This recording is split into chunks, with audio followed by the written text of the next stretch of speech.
accidentally deleted your Gmail account and feeling that pit of dread? Don't panic, because this video is your lifeline to getting it back. First, head over to the Google account recovery page. You can find the link in the description below. It is accounts Google.com, signed recovery. Enter the last email address or phone number associated with the deleted Google account, then click Next. On the next page, Google will ask you to enter the last password you remember. Type it in and hit the Next button. If you have two-factor authentication enabled, a verification code will be sent to your associated phone number or backup email. Enter the code on the screen. If you see a message saying Google couldn't verify it's you, it means the account might be unrecoverable.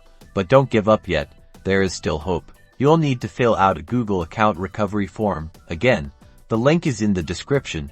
Be as detailed as possible when answering the questions. After filling out the form, submit it. Google will then review your information. Now comes the waiting game. Google support team will reach out to you. This can take from a few hours to a couple of days, so be patient. If successful, follow the instructions in their email to regain access to your precious Gmail account. Hopefully this worked out for you.